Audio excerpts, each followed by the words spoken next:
Treasurer Josh Frydenberg will hand down an update to the federal budget this Thursday. It's of course known as MyEFO, the mid-year economic and fiscal outlook for those playing at home.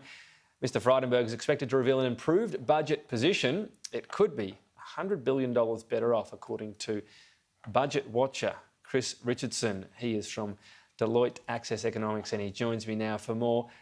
Thanks very much for your time. So $103 billion, despite all these lockdowns because of the previous variant. What's going on here? Yeah, it's a pretty remarkable result, but it comes down to the basic thought that the Australian economy, like the world economy, was never broken, it was closed down. And if you can get ahead of COVID, then you can open up, the economy comes back, and if the economy comes back, the budget comes back. So you and Julia were just talking about Christmas at the end of next week. Christmas for economists is this week, Tom, this week. So Thursday is not just the budget update, but also the Bureau of Stats telling us about job numbers. Both should be good news, and those two things very much connected. As the economy comes back, the budget comes back with it. In MyEFO, we won't have any forecast or prediction of a future lockdown. Now, even putting aside Omicron, what do you make of that? Is that the right economic approach? Always in forecasting, and forecasting through the pandemic has been no fun. You have to assume something, and it's a sensible assumption to make.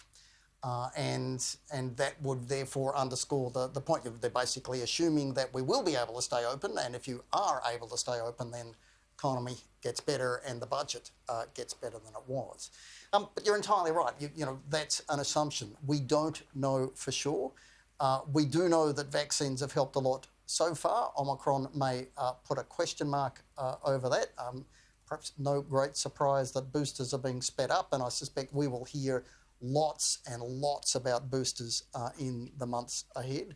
But if you think of the struggle all around the world, that arm wrestle between vaccinations and mutations, vaccinations still, where they're available, where they're taken up, as they have been in Australia, they still seem to have the upper hand.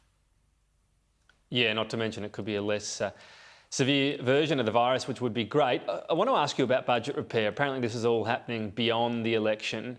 But what's your view on when and to what extent we can start on this? And I'll just give you one example. The low and middle income tax offset seems to again be likely to be extended. Previously, this has been spoken about of giving, some stimulus to the budget. The record amount of savings everyone has from COVID already, is that actually needed from a budget point of view?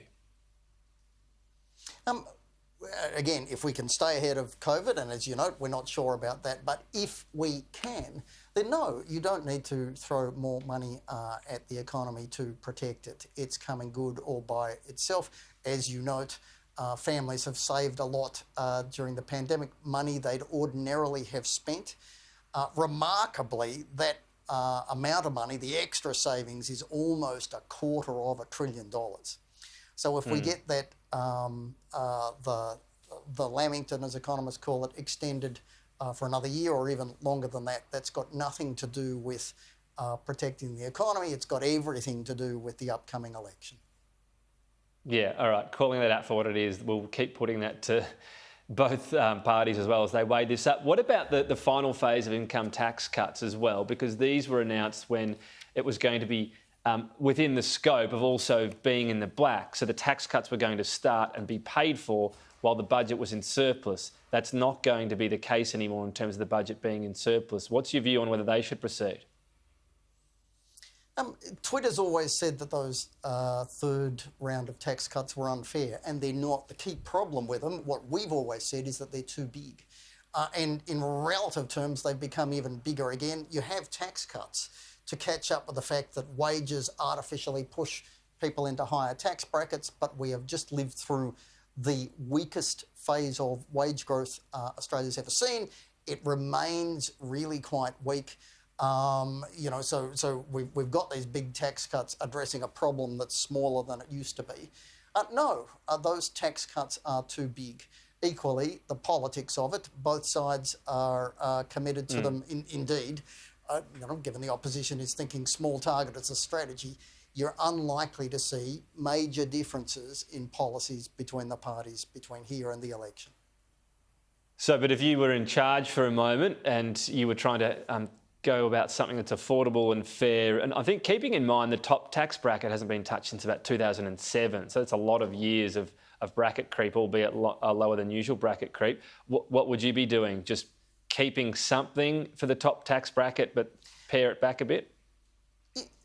Yeah, you should keep something. I mean, and again, it's not what the average Australian thinks that's happening. Yes, the personal tax system has become more unfair, but not in the way that people think. The proportion being paid by the top 20% of taxpayers hits another record this year, comfortably over 60% of personal tax collections. Something does need to be done at the top end. But the budget, is under all sorts of pressure. It's under pressure on social spending. It's under pressure on defence spending.